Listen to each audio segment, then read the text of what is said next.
Quitting. Quitting. What is quitting? Giving up. Okay. Stopping doing something that you're already doing. Something I always used to hear when I was a kid. Winners never quit and quitters never win. Okay. But haven't we all had those times throughout the years? You're doing something, you feel like giving up. It's just like that. This is it. I'm done. I can't stand this anymore. Sometimes you just feel like it might be better if I don't even keep going, don't even keep trying. We all have that. But one of the things that I found over the years is I have found that the vast majority of people that give up right before they are successful at something, right? It's why it is that so many people live their lives in mediocrity today. And it's a simple thought process. The people say when the going get tough, the tough get going. And when the going gets tough, quitters actually get out the door, right? And so it's going to get harder. It always gets harder before it gets easier. It's the way of life. It's a fact of life. Anytime you're going to do anything that will become great in any way, shape, or form, it will always get harder before it gets easier. And so sadly, as I said, the vast majority of people end up giving up before they ever really even truly get any modicum of success. And so we think about that. You know, I look at a lot of times in my life. There have been a lot of times in my life where I thought, dang, this is way harder than I thought it would be. Dang, this is way more difficult. Man, I'm sick of this. I'm sick of this mess. There are times even now, right? I think to myself every once in a while, you mean I got to hire more people? I got to add more stuff? It's so much easier for me just to do my consulting thing, charge my hourly rate, not do any of the rest of this stuff, and move on. Right? I actually make more money that way, oddly enough. But it's not all about the money. It's not all about me, and that's what I have to reconcile with. It's about something that's bigger than me. It's about other people. Right? And so when I get these thoughts from time to time, and I deal with other people who get these thoughts from time to time, I have to think about, well, what are some of the ways, what are some of the things that we can do that will help us keep from giving up when we want to quit the most? And so one of the biggest challenges, I think, for a lot of quitters today is the fact that they don't have a process. They don't have things that they do. They look at the issues, they look at the problems, they look at the challenges, and the more they look at them, the more they focus on them, the more insurmountable they feel. And so as we do this, we have to sit back and we have to think about, well, what do we need to do? What do we need to do? And so I think there are a handful of things that we should do in order to keep us from giving up when the going gets tough. Number one, I think we should always keep big goals in the back of the mind.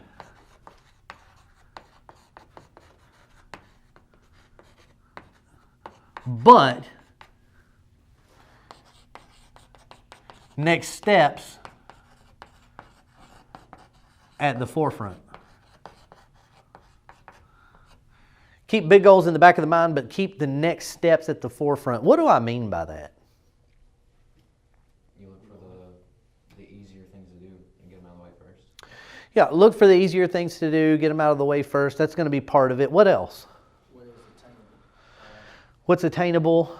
Yeah, I mean, if I'm looking at, I want our company to be $1 billion company, and all right, now we're looking at 9 zeros, 1 and 9 zeros. That can seem like a big insurmountable thing, right? Okay, it can seem huge, but part of the problem that we have is if we stop keeping the big goals in the back of our mind. That's part of the problem, right? Because we get so caught up in the day-to-day minutia of everything that it is that we do that it's easy for us to forget, why am I doing this in the first place? What's the point? It's easy to think about, man, look at all this junk that I'm going through. Look at all this mess that I'm dealing with. Look at all this trouble that I have, these problems. Look at I'm sick and tired of being sick and tired. But then we forget we have a greater purpose and we have a greater plan behind us. There is something that is greater and bigger than we are. And so if we stop keeping those big goals in the back of our mind, we lose track of our purpose in general. But the next step's keeping those at the forefront too. So one of the things I have written down in a lot of places, and it's a simple question, it's 2 words: what's next? Right? What's next? It's something I ask myself all the time. What's next? And if you actually listen to me when I talk to myself, I do talk to myself quite frequently. Some people say it's a sign of crazy. Some people say it's a sign of genius. I'm going with genius just because. But either way, I do talk to myself. And one of the questions I'll ask myself is I'll say, okay, what's next? What's next? What's next? What's next? And I'm constantly thinking this thought process of what's next, meaning what's the next step? What's the next measure that I have to take? What's the next thing that I need to do to generate another step towards my goals? See, moving forward is putting one foot in front of another. It's not, hey, let me just quit and move on. That's not what it is. Moving forward means I'm saying what's next and I'm taking action upon that what's next. So number 1 is I need to keep the big goals in the back of my mind and then look at the next steps in the front of my mind. I would say number 2, this always gets me motivated. Think about quitters you know. Think about quitters you know. Let me ask you this. How many of you guys know somebody who's a quitter? If you don't know somebody who's a quitter, it's probably you. Okay, I'm just saying. You need to check yourself before you wreck yourself, as Jasmine says. Right? Yeah. We all know somebody who is a quitter, meaning that they have... one of the most frustrating things for me is I always look at people's potential. I'm always looking at a person's potential. And then you get people that you look at their potential and you miss, man, he's got so much potential. Why is he not living up to this potential? And it's so frustrating because you have this untapped potential. You have these unfulfilled capabilities that people have because of the fact that many people stop before they even get started. The other section of that many people is the people who stop as soon as it gets hard. And then you have a whole nother section of people who will keep going when it gets hard, but they're really going in the wrong direction and they end up quitting because they have no concept, right?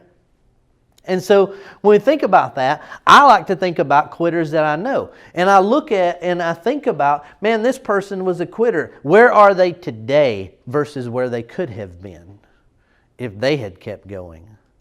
I have so many stories of that over the years. It's just absolutely ludicrous how many stories you're going to see and hear throughout your life when you think about it. I had a little girl that worked for me several years ago. And she had just a tremendous potential. But it started getting hard. Right? And as soon as it started getting hard, she started getting whiny. I don't like whiny. Whiny gets on my nerves. Right? We all got crap we can whine about in life. Okay? Everybody has stuff. Okay? You're either gonna make results or you're gonna make excuses, one of the two. And she started making excuses. And what I started noticing from her was she started making more and more excuses. Right? And the more excuses she made, the closer she got to actual quitting. And tried to have conversations with her, tried to motivate, tried to do all kinds of stuff. But every single time it was excuse, right?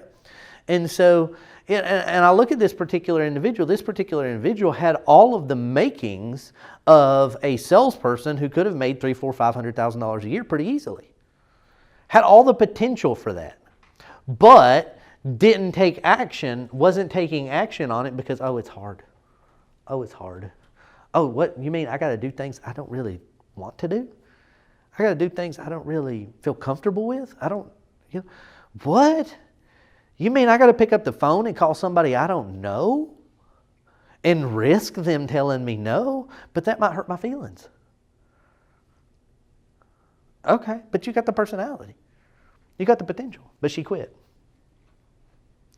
Today she works at Arby's. Arby's. Sit here looking at somebody who had two paths they could have took in life. Well, one could have led to success and blessing, not just for herself, her family, and for others, right? The other one led to not even mediocrity, right? Well below mediocrity at this particular point. And I'm not knocking Arby's. Arby's is a great job if you're 15, 16 years old. McDonald's is a great job if you're 14, 15, 16 years old. It is not, being a cashier at McDonald's is not a job that is a career, okay? Now, if you're doing it for the purposes of owning a McDonald's at some point, hey, great, go all for it. I'm happy for that. But we think about quitters, right? Because we all know them. And so that keeps me motivated. Number 3, I would say take a break and have some fun. Take a break and have some fun.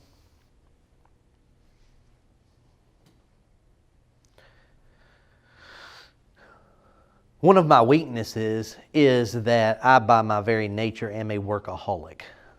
Okay? I'm a workaholic. A lot of times I don't know when to stop, right? So I could do it all the time. Now, it's a weakness, but part of it being a weakness is the fact that I love what I do. I love creating content. I love teaching. I love leading. I love business. I love all of this stuff. I love it. So there's a lot of times where it's like a good book. You get into a good book and you're reading and reading and reading. You just don't want to stop reading. It's like, I can't put this book down, right? I get the same way about work. But then I start getting stressed out, burnout, start getting issues and challenges and problems and all that kind of stuff. And then from time to time I realize I haven't stopped. I got to stop. I got to take a break. Got to have some fun. Got to do something different. I got to actually watch the Alabama game and not just have it playing in the background, right? While I'm working, You got to do that. And so a lot of times when we get to the point where we want to quit, what happens is we get to that particular point because we're suffering some kind of a burnout, right? And we're burnt out because we're either stressed out, we're burnt out because we're being asked to do things that we really don't know how to do, but oftentimes there are things that we really don't know how to do that we don't ask for help on because we feel a little embarrassed asking for help. Right? And so there's lots of reasons why we can get burnt out and stressed out and all that, and sometimes you just got to stop. And when you stop, by the way, it's not just to stop, it's to stop to relax. Have some fun. It's one of the things that I've mentioned to you guys before, but like my daily routine. I get up at 6 o'clock every morning. Every morning, it doesn't matter. 365 days a year, I get up at 6 o'clock in the morning. Christmas Day, I might get up at 5 o'clock in the morning, and kids get up and wake me up, but I get up at 6 o'clock in the morning. And so the first thing I do is I write a devotional for the LDA. After that, then after I do the devotional for the LDA, I read 2 devotionals. After I read 2 devotionals, at least 2 devotionals, sometimes I read a little more, get my scripture in and all that kind of stuff. I read articles and study and do some of that kind of stuff. But then when I'm done with that, I stop every day. And I'll play a game on my tablet or my phone or something like that. And I'll play a little video game. And I take that time to relax and just let my brain stop with all of the other mess. Right? And so I've got a couple of little games that I like to play. Now, granted, the games that I like to play are usually strategy games. So oddly enough, I'm still strategizing while I'm playing. But still, it's relaxing for me and fun. Okay?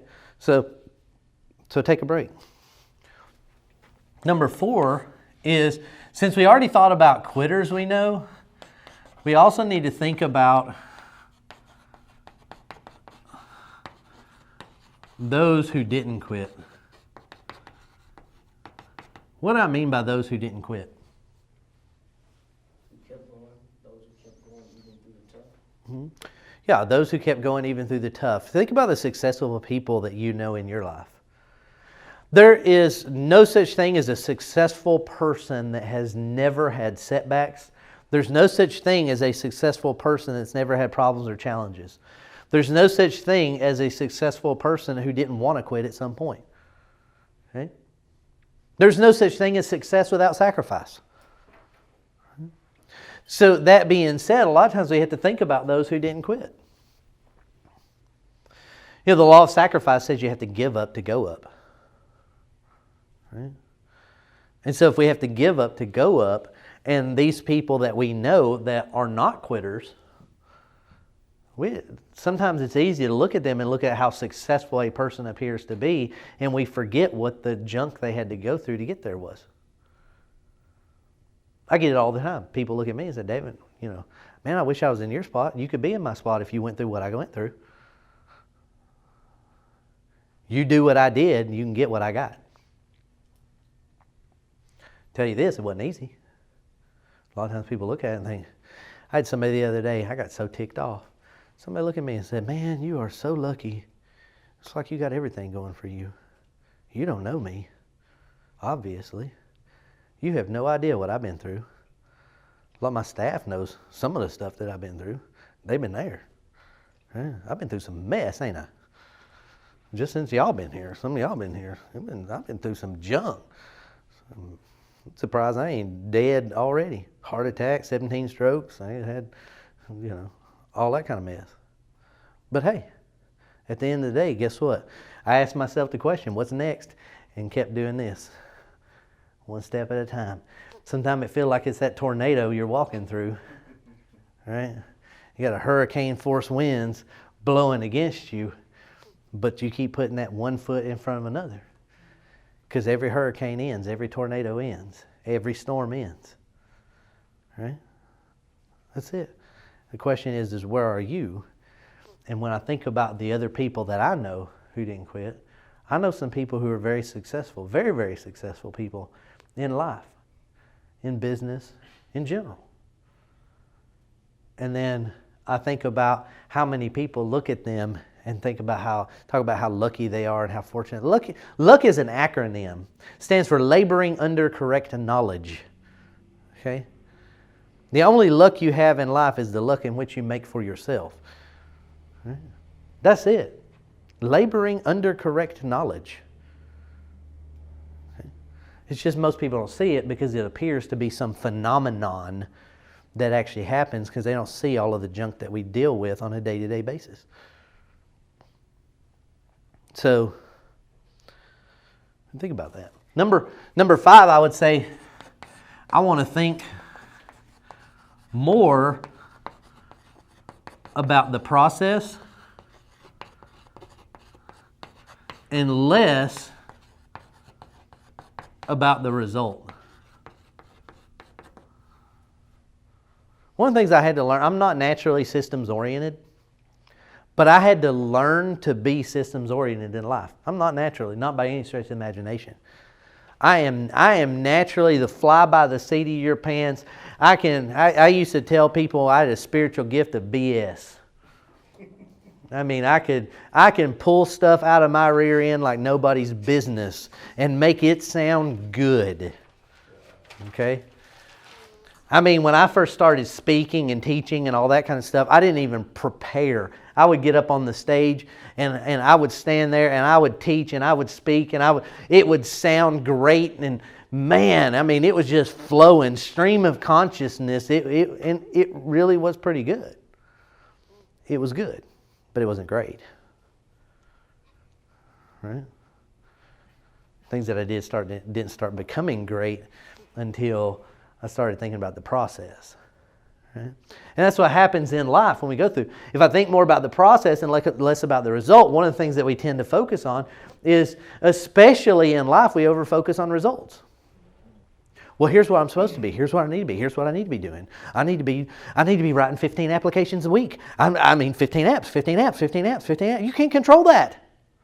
You cannot control that. The only thing that you can control is the activities that lead to the result. In other words, you can control the process while you cannot control the result. The result can only be indirectly controlled through your mastery of the process.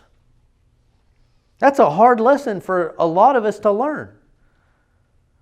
Because there's a lot of us that'll look at things and we'll say, man, I mean, this is the way it's supposed to be. I don't know. I mean, I'm going to learn cross-stitching, and I should be a cross-stitching master by now because, I watched a YouTube video on it.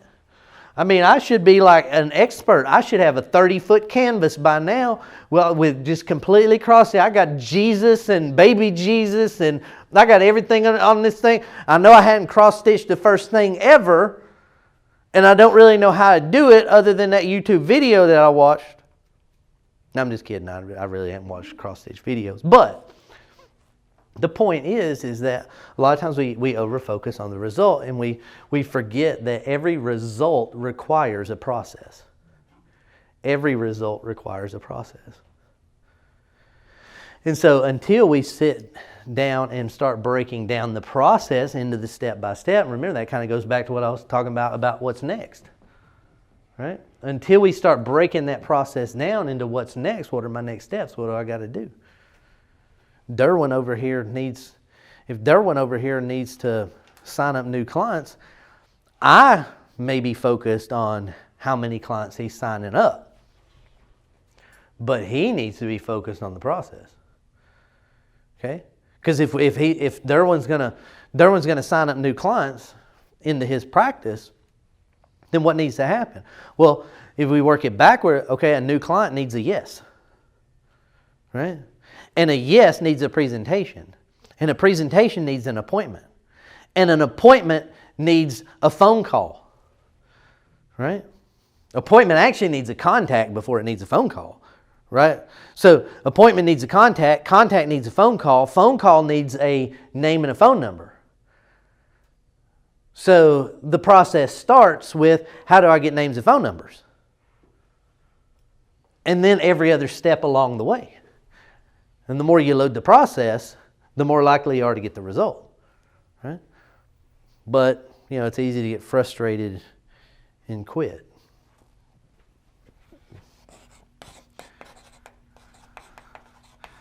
Number 6 is believe in you. Believe in you. Meaning you have to believe in your ability to learn. You have to believe in your ability to grow. You have to believe in your ability to adapt. Every one of us, every person on this planet can learn, can grow, and can adapt in some way. We may all learn differently. We may all grow differently. And we may all adapt differently, but you can do it. And until you recognize and reconcile the fact that you can learn, you can grow, and you can adapt, then you will always be stuck in that thought process of, I'm just me. I hear people say it all the time. I just stink at everything. Really? You stink at everything? Everything. Positive thinking. Yeah, that's the power of positive thinking right there. Go read you some Norman Vincent Peale, right? You stink at everything. Well, maybe it's just because you stink. Go take a bath. Wash off some of that negativity and let's get started in real life, okay? But you got to believe in you. Nobody else will believe in you until you believe in you. It's a fact of life. Nobody else will believe in you until you believe in you. Your mama might tell you, I believe in you, baby boy. I believe in you, I believe in you, I believe in you. In all fairness, mamas lie to us too, so, I mean, it would be bad for mama to look at you and say, boy, I think you're a loser. You need to get out and do something. Stop being a quitter. Go out there and be a winner. Quit messing around, boy. Right? No. I don't know. I've heard some mamas that would say that, but, most mamas don't, sometimes you got to smack you kids around with a little bit of reality. Stop. Come on with you. Right? But like I said, I mean, the reality is no one will really believe in you until you believe in you. And nobody can believe in you fully until you believe in you. It's a confidence issue. It's a charisma issue. It's an enthusiasm issue. Okay? There's lots of issues in that. You got to believe in you.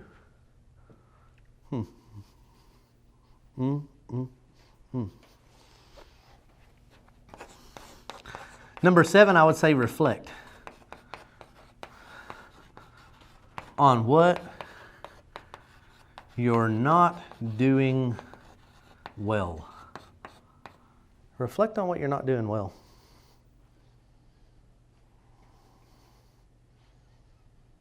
I'm going to give you permission to quit on something. Quit doing what ain't working. Quit doing what is not working. That's what you need to quit doing.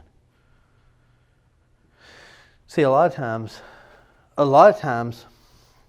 I call this evaluated experience. Evaluated experience. Evaluated experience is, it's going through my experiences of the day. This is what I went through. It's one of the reasons why in my staff meetings I ask, tell me about last week. First question after we pray in, right? Tell me about last week. Why? Because I want to sit down and look at what experiences happened and then evaluate those experiences. Some things you need to do something about, some things you don't. I take notes when I do so. Right? And so that being said, you need to reflect on what you're not doing well. Because if I can figure out what it is that I'm not doing well, then I can figure out what it is that needs to be fixed or what it is that somebody else needs to be doing. I either need to fix it or delegate it, one of the two. And if I can fix it and or delegate it to someone else who is going to do it well, that takes that 1 off my plate, 2 off my stress.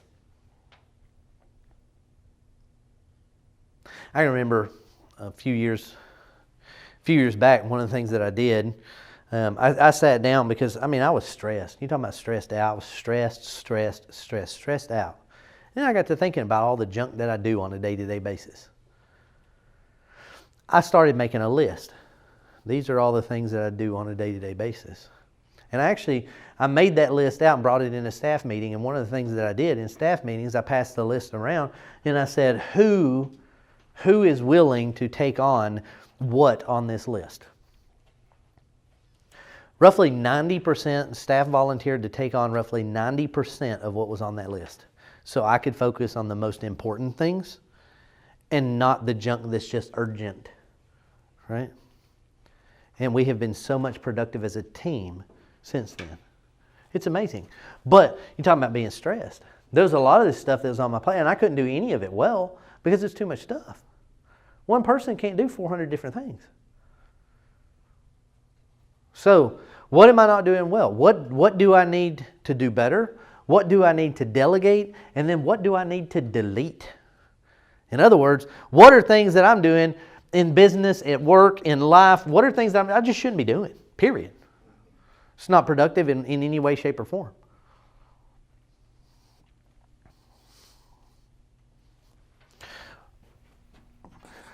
Number 8 kind of conflicts with number 1 in a sense. It's think more about the goal.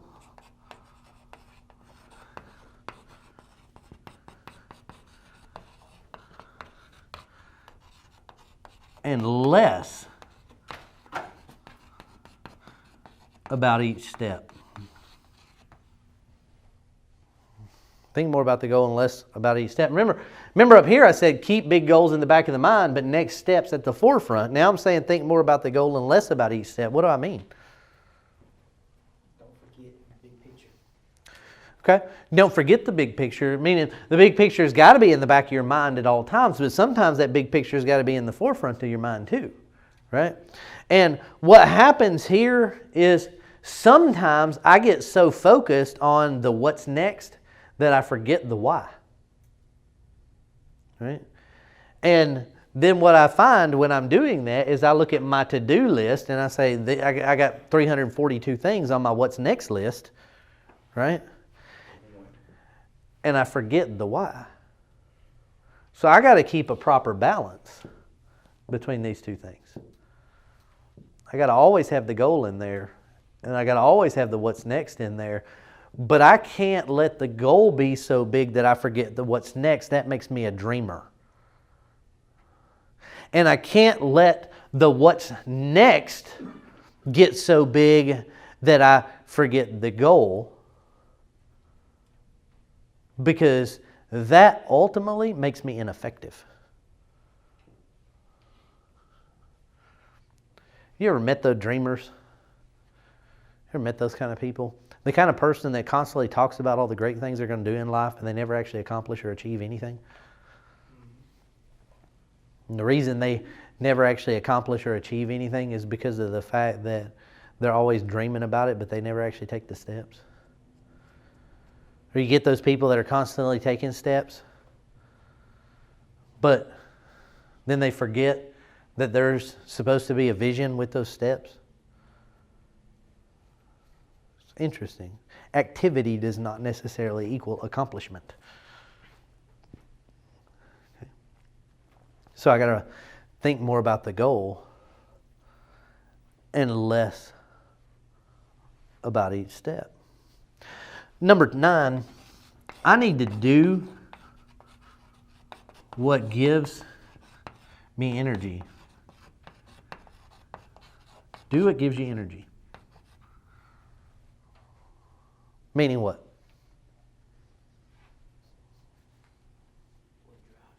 What drives you? Okay. What else? Something that picks you up. Something that picks you up? Yeah. Something that picks you up when you're forgetting? Absolutely. You know, there's certain things that I do around here that I absolutely love. I get energized every time I do it. Teaching is one of those things, right? I mean, I can be just sat down in the chair. This weekend was long, kind of stank but you know, then I get up and hit the button over here to get started on teaching and all that kind of stuff, and I notice I immediately get more energy. I can be half dead and stand up and start teaching and get more energy. That's amazing. So do what gives you energy. All of us have things that we do on a day-to-day basis. All of us have things that we should be doing anyway that give us some energy. We also have those things that we do that kind of zap our energy. So we got to remember that there's got to be a balance. One of the things I love most about teaching and speaking and all that is I call them the light bulb moments. Right? It's the aha moments. It's the moments where you're speaking or you're talking or something, and somebody's just sitting there and you can tell they're intently listening, and then all of a sudden that smile kind of comes across their face. It's like I got it. That's addictive, by the way. It's addictive. It's addictive to see that kind of stuff. Or their eyes get a little bigger. You know, or you notice it's somebody that hasn't taken any notes, and the next thing you know, they're scribbling furiously about something. Right? Okay. There's a nugget. That just struck home with somebody. Wow. That's exciting, right? So, but each of us have things. I get excited about helping people. The more I can help people, the better I feel. The more help I can give to people, the better I feel. The more people I can help, the better I feel. I got super stoked this weekend about helping someone who couldn't afford their meds get 4 months worth of medications and didn't cost them a dime. I got stoked about that. I mean, I was talking about excited. We went and we picked up the medication. It's kind of neat. Went and picked up the medication, and I thought, wow, this is an amazing thing. I thought I was going to pay for all of this medication, and I was cool with it. Doesn't matter to me, right? I mean, I'm sitting here thinking, okay, this is going to be awesome. And the owner of the pharmacy blessed not just him, but blessed me in so much as she said, our pharmacy is going to sponsor him for Christmas, so therefore, you don't need to pay me for it. We're going to take care of all this. And I thought, wow, that's amazing. Pulled away, get ready to get on the interstate. There is a car broken down on the side of the road on the interstate with a little elderly couple in it. Oh,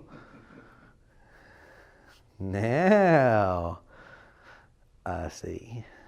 So I stopped, talked to the couple. Right? They broke down, trying to get to Tuscaloosa. Right? Gotta help them out.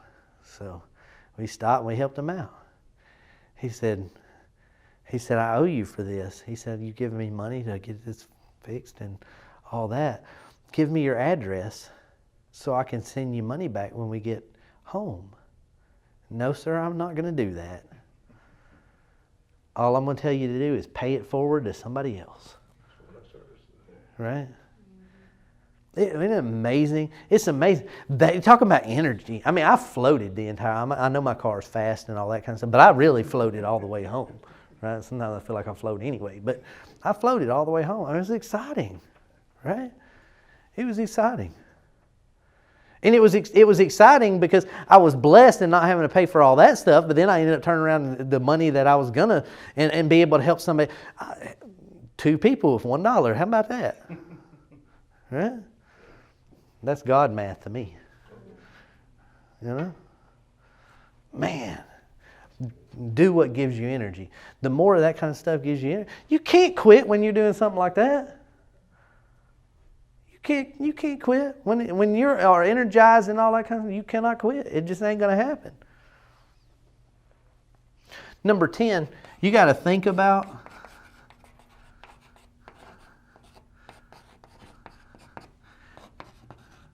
how far you've come. You got to think about how far you come. A lot of times people quit when the going gets tough. They quit when it's the hardest, but they forget all the other hard things they've already been through. It's easy to forget. Because right now I'm dealing with a problem. Right now I'm dealing with an issue. But then we forget, well, wait a minute. I've had an issue or a problem of some kind virtually every day of my life beforehand. And every day I have overcome that problem or issue in some way, shape, or form. So therefore, I have to take this opportunity and think about, wait a minute, this is how far I've come. Sometimes I think about that and it blows my mind. I look at where I'm at today, and I look at the capabilities and the things that I'm able to do and the things that I have been able to do and all that. It blows my mind. Because I think about, man, I lived in 14 different houses by the time I was 7 years old. I grew up broke, poor, couldn't eat most of the time. Homeless at one point. And yet I get to looking, and from my personal investments, this year alone, I have donated over $114,000. $114,000. And I don't say that to brag. Not by any stretch of the imagination. I say that to say that God has blessed me. There are people out there that won't make $114,000 in years and years and years. Okay? God has blessed me in that aspect to be able to give me the mind to be able to make those kind of decisions, but He has blessed me for the point that I can bless others. And I think about how far I've come. And I think about something I say all the time. Be a river, not a reservoir. Be a river, not a reservoir. There's a lot of people want things to flow to them, but they forget the fact that our job is for things to flow through us. See, the people that live beside a river can live off the river, but the river keeps flowing. You get those reservoirs, man, those reservoirs oftentimes stink. That water backs up, starts to stagnate. Even the fish a lot of times don't taste good. Get all stinky. Nah. Think about how far you've come. We've all come a distance. Number 11. Concentrate on what you can change. Concentrate on what you can change. Having a conversation about this same thing with somebody this weekend. There are a lot of things in life that you can't do anything about. A lot of things that you can't do anything about, but there are a lot of things that you can do something about. For example, you can't fix someone else. Only they can fix themselves. You can guide them, lead them, and plant seeds, but you cannot fix them. There are only certain things that you can change. You can change you, for example. If you're not where you want to be in life, then you need to grow. If you're not where you want to be in life, you need to grow. A lot of times people say, especially, I'll get time to time counseling with couples and all that kind of stuff, and you get couples in and this, that, and the other. Here's the deal. You can't fix your wife, and your wife can't fix you. Only you can fix you, and she can fix her. At the end of the day, you can change, and hopefully she will change because of it. Sometimes, though, she decides not to. That's okay, because you can keep growing. Sometimes we grow apart. It happens. But I can't change someone else. I can only change me. Like I said, I can plant seeds. I can lead and guide, but I can't do the change. Say all the time, you can't fix stupid, right? Plenty of stupid people in this world. There's a difference between stupid and ignorant. Ignorant says I don't know better. When I know better, I do better. Okay? Stupid says I know better and still make the same choices anyway. Can't fix stupid. Can't change people like that. Right? So I only focus on the things that I can change. Some things are just out of my control. So I stop trying to control things. Stop trying to control things that I can't control. Control those things that I can control. And do my best to make a positive impact on everyone that I interact with. Do my best to do that. Finally, I would say, you got to realize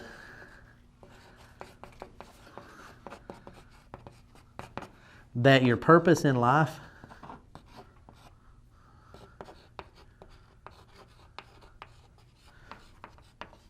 has many roots.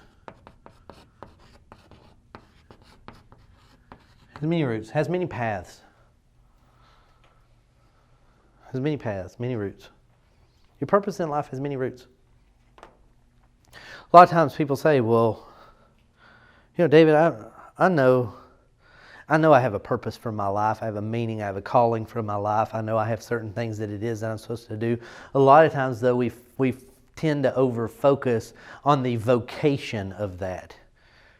And we forget that more often than not, our purpose in life is not vocation-based. It's strength-based. Your purpose in life will always be linked to two things. It'll be linked to your strengths, and it'll be linked to your passions. You can be passionate about things that you're not strong at. You can be strong at things that you're not passionate about. I am very strong in math. I can do a lot of math stuff in my head. I have all the Social Security numbers of my kids, my family memorized. I've got all my credit card numbers memorized, all of that kind of stuff. I don't have to think about it, didn't have to think about it, never have had to think about it. You can rattle off numbers and I'll probably remember them 5 years from now for some reason. I don't know how it works. I don't know why I do that, but I'm good at it. Okay? Matter of fact, if you tell me your birthday is March the 23rd of 1985, in my mind I translate that to 32385 and I will remember 32385. Okay? I can do that. But I'm not passionate about math. Otherwise I might be a math teacher. Okay? Numbers just make sense. But that's not my passion. So our purpose in life will be linked to our strengths and our passions. Now, there are things that you may be strong in and you may be passionate about, but is not also your purpose. Matter of fact, I was talking to Shay yesterday about a friend. This dude blows my mind. He is like, when you think about like Alabama sports fan, this dude is like the freak. Okay? I mean, you can name a player and he can give you every stat of this player. I don't care about this stat. I just want to watch the game. I don't care what high school this dude went to. It don't matter to me. I don't care what his throw completion percentage was in 9th grade. I really don't. I really don't care what it is right now. I just want to watch the game. But this dude, and so, but here's the thing. Could that knowledge and passion be used for some good? Could it? Absolutely. Could that in some way, shape, or form, is it possible that in some way, shape, or form that could be linked to his purpose? Is it possible? Yes, it is. Can I guarantee that? No, because your purpose will always have something to do with helping somebody else. Always. So the three rules of thumb in purpose is going to be, it's going to be linked to your strengths, it's going to be linked to your passions, and it's going to help somebody else. So when I think about that, I realize that my purpose has many roots. Look at my spiritual gifts assessment. My spiritual gifts assessment said my 3 top strengths are leadership, discernment, and teaching. Okay. So I coach, counsel, and speak. Purpose. Okay. So, let's look at it. I said number one purpose is going to be linked to what? Strengths. So my 3 strengths are leadership, discernment, and teaching. Right? Okay, cool. Number 2, purpose is attached to what? Passion. Do I like teaching? No, I love it. Okay? Trick question. Right? I love it. I love speaking. Matter of fact, I always have. When I was in high school and in band, played the tenor saxophone, got into jazz band, played jazz saxophone, got into college, played jazz saxophone, played in a jazz band, went around clubs and all that kind of stuff. Clubs are fine. But you get me in front of a big group of people, I always did. The bigger the group, the better. I knew that at a young age. I knew that when I was in 8th grade. They used to call me a ham, right? That's what I tell Jasmine today. You're a ham, right? You shine when you're in front of big groups of people. That's what a ham is, right? Shine when you're in front of big groups of people. The bigger the group, the better I get. Why? Because it's the passion. That's the passion. My drive is to help people. The bigger the group of people, the more people I can help. Cool, right? All right, the third thing purpose was linked to was what? Help somebody else. All right, so if my mission in life is to add value to people who want to add value to other people, am I falling within that purpose? If what I do every day is in some way, shape, or form to add value to somebody who wants to add value to somebody, am I falling within that purpose? Even though sometimes I want to quit, I get frustrated, aggravated, agitated. Sometimes there are times in which I just say, shut this crap down, moving on. Right? I don't need this mess. It's not like I need the money. I don't. But then I think, my 3 rules of thumb for purpose. What I need to do, I need to get some more energy, doing some more of that kind of stuff, and realize that I got several different routes going on for that purpose, and I'm good to go. We all have a purpose. We all have a plan. So a lot of times we have to realize 2 basic things. Number 1 is you have to realize you matter. You matter. Everything you do every day, it matters. Number 2, we got to lighten up. The world's way too serious today. We got to stop focusing on all the negative, focusing on all the issues and all the problems and, what candidate got voted in and all this other mess. Right? We got to stop focusing on all that kind of stuff. Focus on the things that we can control. Focus on getting back to the basics. Focus on having a little bit of fun, helping a few people, and move on. That keeps us motivated, energized, will keep us growing, and will keep us from quitting when the going gets tough. Does that make sense?